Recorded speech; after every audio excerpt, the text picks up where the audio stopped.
Magandang umaga mga kasi at welcome back sa muling episode natin. Dito na tayo ngayon sa Batangas. At ngayon nga, umaga na tayo nagising. Ganda ng condition na yon. Hindi gaano kalakas yung alon tsaka yung agos. Kaya ano hihintay natin? Tara, dive tayo. Welcome back mga kasi sa panibagong episode natin. At dito na tayo ulit sa Batangas. Sa araw nito, maaga tayo nagising mga kasi dahil ang ganda ng condition sa dagat na yon. Kaya sulitin natin ang araw nito kasi may salubong natin agad. Dalawang pawikan mga kasi, dami nila sa season nito. At lipat tayo agad sa spot na karaan ng huli natin ng malaki ng tuna. Dahil marami ng bait fish dito. May grupo ng matambaka na kasi paborito talaga sa mga pelagic. Kaya gawa natin na yon. Target na yon ay pelagic hand. Sana may back to back ng dogtooth tuna mga kasi. Sana na tsempohan natin ang bagong biyaya mga kasi. Kaya samahin nyo kami sa itong adventure mga kasi.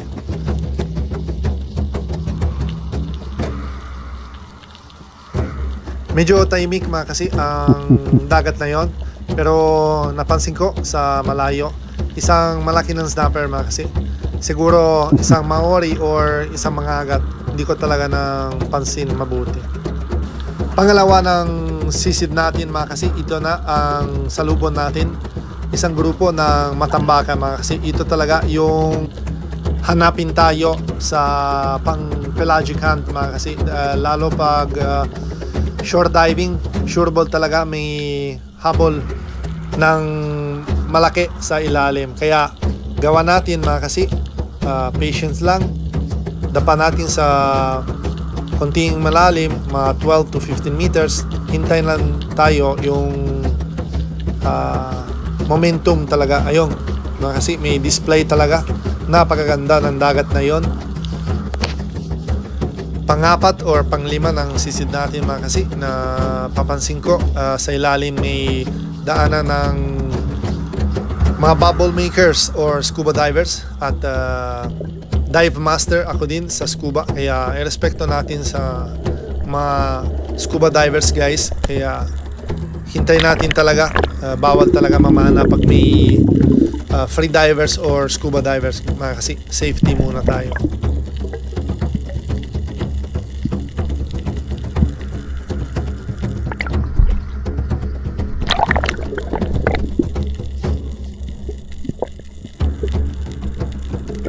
Halos isang oras mga kasi na hanapin ko yung spot na karaan ng pana ko, yung dogtooth tuna. At na yun, finally, sa wakas, bumaba ko dito sa mga 12 meters mga kasi. At papansin nyo mga kasi, nagulat sila sa siguro may humabol talaga sa kanila. At hindi na tayo mali sa air nito dahil may lumapit. 3 tuna mga kasi. At pinana natin yung pinakamalapit. At napakaganda ng tama mga kasi. Gawa talaga ng back to back na yon sa dogtooth tuna mga kasi. Tingnan natin sa slow-mo. Ayun, napakaganda ng tama. Kunti mababa mga kasi dahil hindi na kano kalakas yung guma natin. Pero secure ng isda nito mga kasi. Kaya ayan na natin muna. Wala talaga ng malaki ng bato sa ilalim. Kaya bigay ko na siguro mga 20 meters ng line para mahihina siya sa langgoy niya mga kasi. Remember, ang lakas talaga ng hinila ng tuna, lalo pag malalim. Buti naman medyo mababaw tayo mga kasi, nasa 12 meters siguro, 10 to 12. Ito na mga kasi, mahina agad. Kaya padaan-daan tayo yung i-retrieve natin sa tuna nito mga kasi. Napakaganda ng pakiramdam mga kasi sa back to back ng pelagic, lalo pag dogtooth tuna sa shore diving mga kasi. Panalo, blessing.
to back tayo.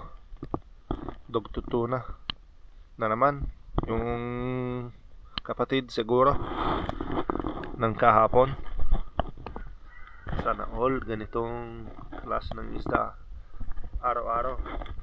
Tingnan natin ito, siguro ihaw natin yung buntot, tapos biniwinta tayo ng itong parte. Siguro 2 kilo nito or 3.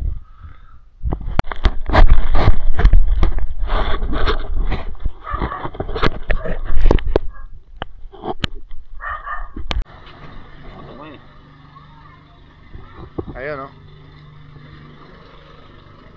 20 kilo naman yan. Apatan na rin. Diyan na. Parang kulal 5. Yeah. Ayos. Wala na isang buhay. Mas malaki to. Malaki sa kahapon. Hmm. Kahapon ay po. Ito na, mga fishing. Meron tayong buyer. Ito na mga kasi 350 ang kilo tayo. Kaya meron tayo 1.7 dito sa dugtut nito. Si Kuya bahala sa mga dugtut natin. Okay. Ayan. Right. Good. Pagkatapos ng pahinga mga kasi, bumaba tayo ulit sa hapon nito dahil palba. Ibig sabihin wala masyadong agos. Kaso na lang, malakas ng ulan kanina. Kaya gawa talaga ng konting malabo. Pero sanay na tayo sa malabo mga kasi dahil sa Palawan talaga. Minsan sobrang malabo dyan. Kaya na yun, para malinaw sa akin. At yung unang kalabit sa hapon nito mga kasi, hangin lang mga kasi. Kala ko may inverted na ako kaso dala ko ng open muzzle. At sa dive nito, finally, sa wakas, pinana natin isang good size ng Slick Unicorn or surahan na bakla. Yung tawagin sila doon sa Palawan.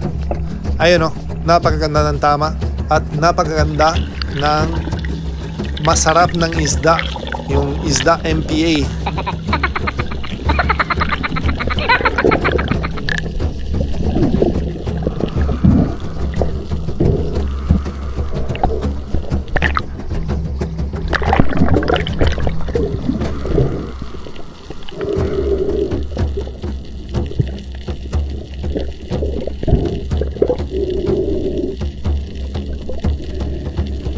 Pag ganitong condition ng dagat mga kasi, low tide tsaka konting agos at malabo sa ilalim, madilim, ito talaga yung perfect na condition.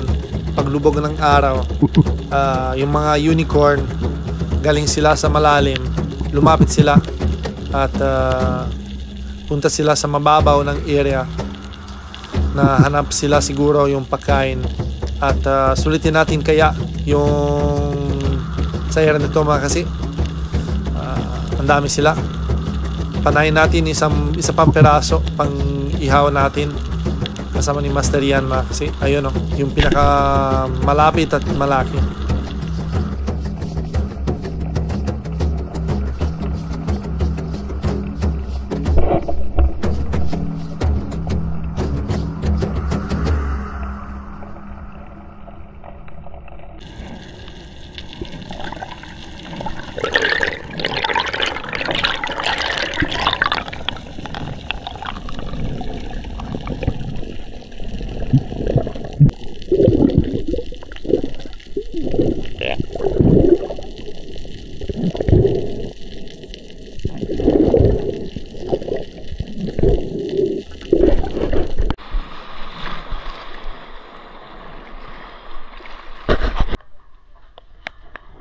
Ito naman mga kasi, mga sagos.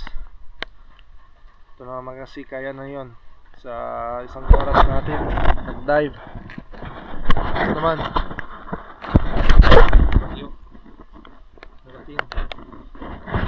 Sayang yung kala ko kasi ibang surahan, pero malaguno yan sana. Ito na, May 2 kilo dito. Ayos. At ito na mga kasi. Ulam natin. Gawin natin ng ihaw. Tsaka prito pambukas. Ayos. Uling charcoal mga kasi. Grabe. Ang lakas. Lakas ng hapoy. Ito talaga mga kasi nakamiss ako sa Pinas. Oily. Ay grabe talaga. Yes. Ayun oh. Sarap. At i-ready na natin ang ating sausawan mga kasi. Importante yan.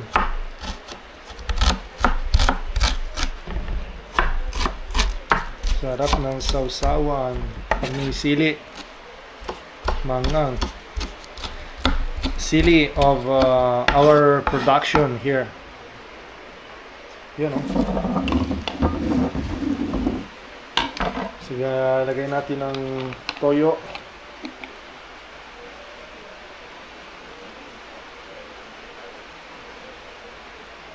Maulan mga kasi. Bagyo. At yung sukang tuba ni sponsor ni Master Ian. Masarap yan. Ayun oh. Siyempre lagay natin ang sili at sibuyas. Kulang tayo sa kalamansi mga kasi. Pero ito lang. Ito na. Sarap. Ayan. Baliktarin natin. Almost luto na sa kabila. Pero dito hindi pa. Ayan o. Surahan.